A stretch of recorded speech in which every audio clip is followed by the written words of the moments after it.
Here are the latest updates from the Pna Newsroom.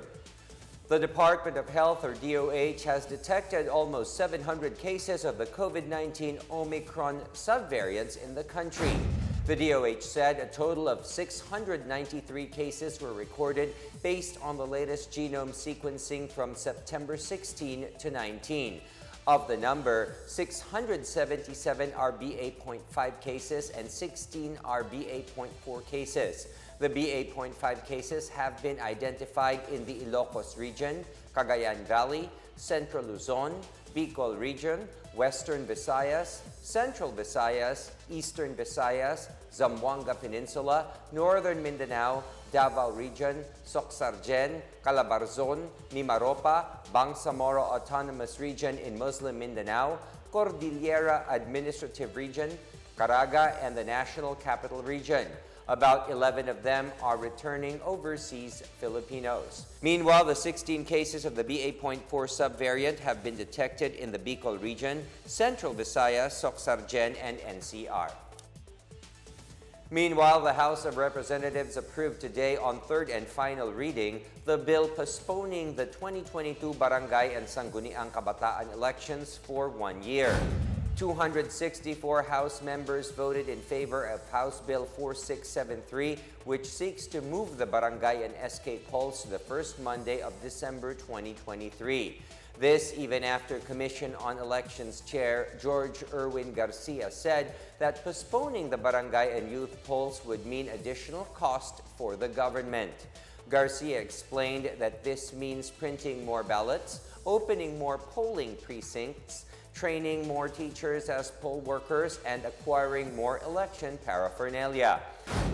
Meanwhile, the Senate is still uncertain whether to certify its own bill postponing the December BSKE. Senator Imee Marcos, chairman of the Committee on Electoral Reforms and sponsor of Senate Bill number 1306, said some senators and cabinet officials acknowledge the added cost the delay of the elections would bring. Marcos earlier said she prefers that the BSKE would be postponed to May next year when students return to their hometowns and are able to vote. The Land Transportation, Franchising and Regulatory Board warns public utility vehicle operators who have already increased their fares. The LTFRB said the increase in fares will only be effective starting October 3. The LTFRB said they have received reports that some public vehicles have already increased their fares before the effectivity date. The LTFRB required all PUV operators and drivers to display an updated fare matrix in their vehicles before they charge higher fares. It said, while it understands the plight of the transport sector whose incomes have suffered due to the increase in fuel prices, they still have to follow the LTFRB's policies.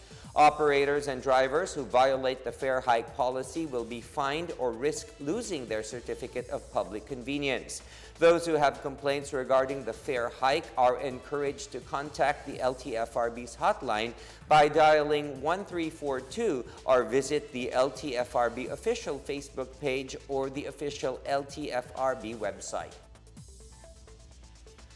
The Commission on Appointments confirmed today the ad interim appointment of Attorney Bienvenido Laguesma as the Secretary of the Department of Labor and Employment, or DOLE. Bacolod City Representative Greg Gasataya vouched for Laguesma's experience and accomplishments in the labor sector and legal practice. He highlighted Laguesma's stint as mediator and arbiter under the administration of the late former President Ferdinand Marcos Sr. and his experience as labor chief during the administration of former President Joseph Estrada. Senate President Juan Miguel Zubiri, chairperson of the CA, also said the Labor Secretary is qualified for the post and added that he can heal the labor sector as the country moves past the pandemic. In other news, the Bureau of Immigration is looking forward to the signing of the law that will modernize its facilities and equipment and provide employment benefits and trainings for its employees. Justice Secretary Crispin Boying Remulla said the modernization of the BI system is much needed to effectively track foreign nationals, especially the illegal ones. BI spokesperson Dana Sandoval stressed that the modernization of the Bureau will bring more economic growth and will invite more tourists and travelers to apply for proper visa and legally stay in the country.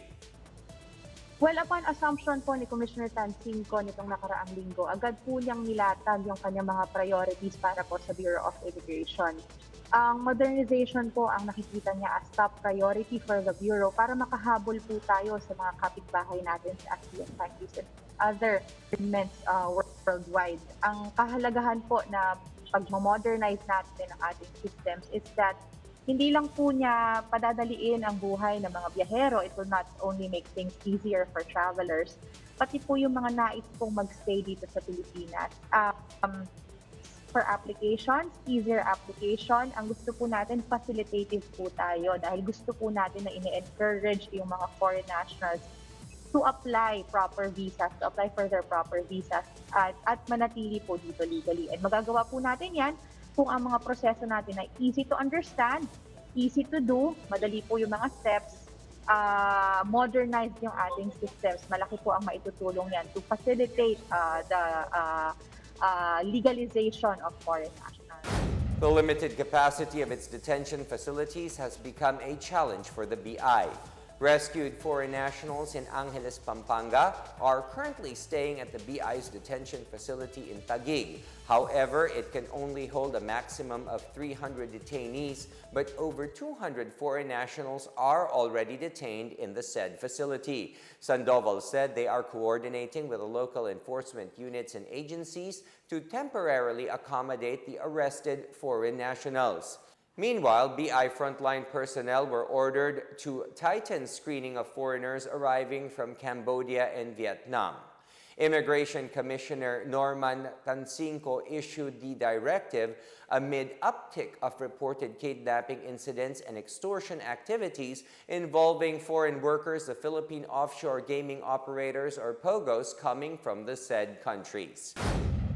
And those are the latest from the Pna Newsroom. Stay tuned for more updates on the biggest stories throughout the day. I am William Theo. Good afternoon, everyone.